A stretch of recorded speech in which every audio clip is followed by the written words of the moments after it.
जी शेषन बेतरा अशोक जी, और इस समय पूरा देश दो विचारधारा में बंट गया है। एक है मोदी समर्थक जिन्हें राष्ट्र प्रेमी और देश प्रेमी कहा जाता है, और जो मोदी विरोधी हैं उन्हें राष्ट्रद्रोही कहा जा रहा है। तो ये जो दो विचारधारा में देश की जनता बंट गई है, इसका असर आप 2019 के लोकसभा चुनाव पर किस प्रकार से देखते हैं? मैंने बहुत पहले बोला था कि मोदी जी का जितना आप विरोध करेंगे मोदी जी को उतनी माइलेज मिलेगी।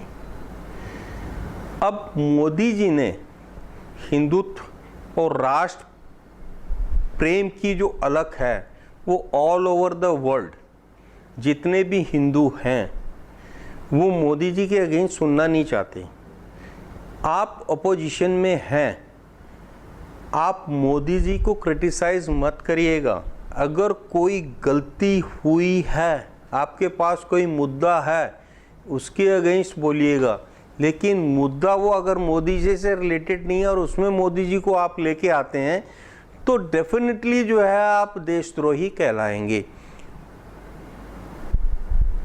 ये चीज़ जो अपोजिशन महसूस कर रही है कि भैया आपने मोदी जी के अगेंस्ट बोला, तो सामने से जो ये मोदी जी नहीं कह रहे हैं, ये सामने से आवाम कह रहा है कि यू आर रॉन्ग। जी शेषन बेतरा अशोक जी, और हम एक बार पुनः आपसे जानना चाहेंगे कि आपको 2019 के एजेंडे का बहुत पहले आपको कैसे ये पता चल गया था कि 2019 का चुनाव जो है वो राष्ट्रीयता के मुद्दे पर लड़ा जाएगा? ये सब उसकी वो है जो चीज़ सामने आई मैंने बता दी, और आप देखिएगा अब माहौल जो है वो राष्ट्र प्रेम, हिंदुत्व, राष्ट्रभक्ति, देशभक्ति से रिलेटेड हो गया। जी शेषन बेतरा अशोक जी, और जिस तरह से पड़ोसी देश पाकिस्तान से एक सुर हमेशा सुनाई देता है कि मोदी को हटाओ, और ऐसा ही सुर सुनाई देता है हमारे देश की विपक्षी पार्टियों के द्वारा, वो भी मोदी हटाओ का एक तरह से नारा बुलंद कर रही हैं। आपको क्या लगता है कि जब पड़ोसी देश के सुर में सुर मिलाने वाली हमारे देश की विपक्षी पार्टियां उसी सुर में सुर मिला रही हैं, यानी दोनों का एजेंडा एक है, दोनों को मोदी विरोध और मोदी को हटाने के लिए किसी भी हद से गुजर जाना है, ऐसी स्थिति में आप 2019 के लोकसभा चुनाव को किस प्रकार से देखते हैं, जबकि दुश्मन देश के साथ हमारे देश की विपक्षी पार्टियों का एक विचारधारा है वो एक हो गई है? कैसे देखते हैं आप इसको?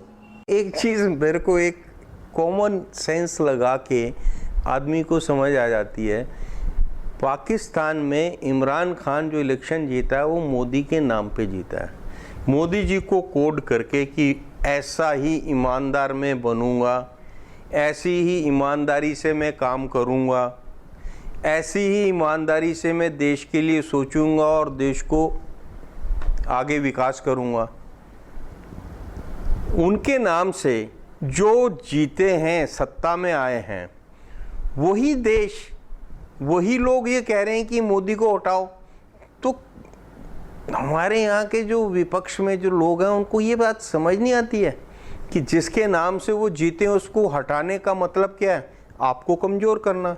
लेकिन ये आवाम तो समझती है कि अगर आप मोदी जी को हटाएंगे तो कमज़ोर कौन होगा? देश। देश कमज़ोर तो आप कमज़ोर, आप कमज़ोर होंगे तो वही सहन करना पड़ेगा जो 14 से पहले हो रहा था। पाकिस्तान से एक आदमी आता था, 10 सिर काट के ले जाता था। तो वो चीज़ें जो हैं, आप दोबारा अगर वो चीज़ देख, आज उधर से एक गोली आती है तो इधर से 1000 जाती हैं।